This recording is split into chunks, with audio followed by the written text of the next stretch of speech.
जिन्होंने बदतमीजी मत कीजिए, बदतमीजी मत कीजिए।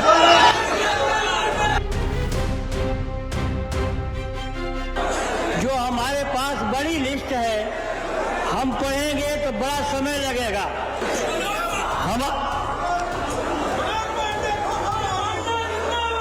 मनोज पांडे जिंदाबाद हो गया, ओ मनोज पांडे जिंदाबाद हो गया, ओ मनोज पांडे जिंदाबाद। मैं नाम सबको लेना चाहता हूं साथियों, जिन लोगों ने इस कार्यक्रम में सहयोग किया है, लेकिन बड़ी लंबी फहरिस्त है। मैं नाम लूंगा तो हम अपने राष्ट्रीय ध्वज को पूरा सम्मान नहीं कर पाऊंगा। अरे चुप रहोगे तो तुम्हारी सुनेंगे, अरे चुप रहोगे तो तुम्हारी सुनेंगे। साथियों बहुत बहुत धन्यवाद।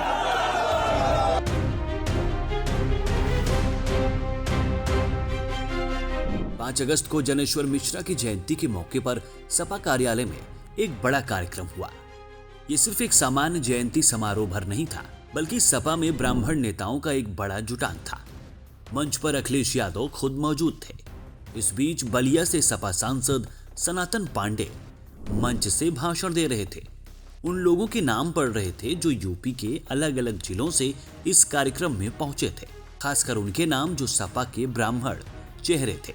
लेकिन उनके भाषण के बीच सपा कार्यकर्ताओं की नारेबाजी और उनकी लगातार डिमांड्स ने सनातन पांडे के लिए माहौल को थोड़ा असहज कर दिया। अरे चुप रहोगे तो तुम्हारी सुनेंगे।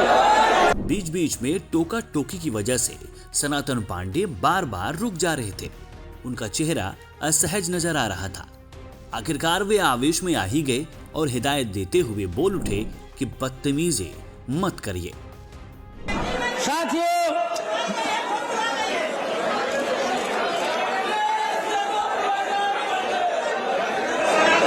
अरे चुप रहोगे तो तुम्हारी सुनेंगे। साथियों कि जिन्होंने बदतमीजी मत कीजिए, बदतमीजी मत कीजिए।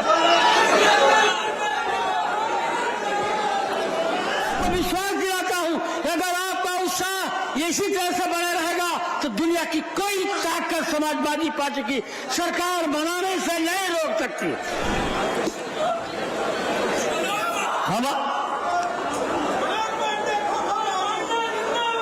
मनोज पांडे जिंदाबाद हो गया, ओ मनोज पांडे जिंदाबाद।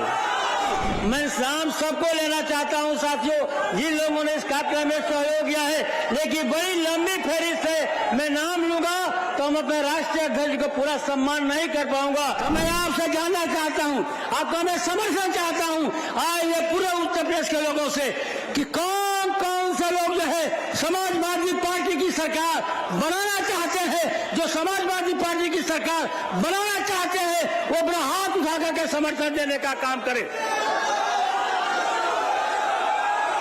बहुत बहुत धन्यवाद। दिलचस्प बात तो ये है कि ये कोई पहली घटना नहीं है। सपा में कार्यकर्ताओं का अधिक उत्साह कई बार नेताओं के लिए असहज स्थिति जैसा साबित हुआ है। इसी साल जून महीने में एक और वाकया हुआ था। अखिलेश यादव आजमगढ़ से लखनऊ की तरफ जा रहे थे। तभी वे बीच में सुल्तानपुर जिले के पास सपा कार्यकर्ताओं से मिलने के लिए रुकते हैं। इस बीच 2 समर्थक शर्ट की बटन खोले हुए अखिलेश यादव के सामने आ पहुंच गए। उनका मकसद सिर्फ इतना था कि वे डिंपल यादव का टैटू दिखाना चाहते थे जो उन्होंने अपने सीने पे करवाया था। वे कह रहे थे कि आपने डिंपल भाभी से मिलवाने का वायदा किया था। अखिलेश यादव यहाँ काफी असहज हो गए थे और मुस्कुराकर वहां से किसी तरह से चले गए।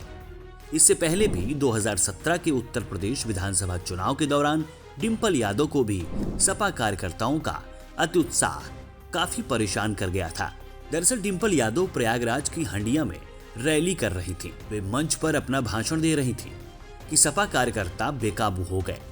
डिंपल यादव पहले कुछ देर तक चुप रही, फिर माइक से कहा कि शांत हो जाइए, अगर आप लोगों ने अब एक और लाइन बोली तो मैं यहाँ से चली जाऊंगी।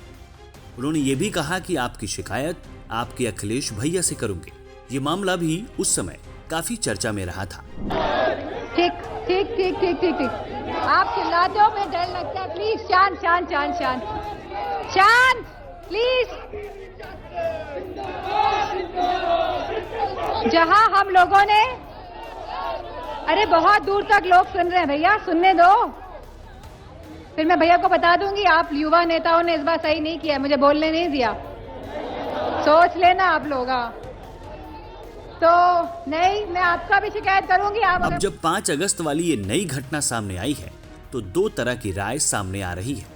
विरोधी दल इसे सपा कार्यकर्ताओं की पुरानी अनुशासनहीनता बता रहे हैं, तो वहीं सपा समर्थक इसे बिल्कुल अलग तरीके से देख रहे हैं। उनका कहना है कि ये प्यार है, अपनापन है।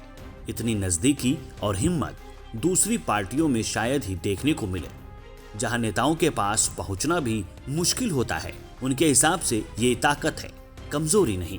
फिलहाल अब फैसला आप कीजिए कि ये प्यार है या अनुशासनहीनता।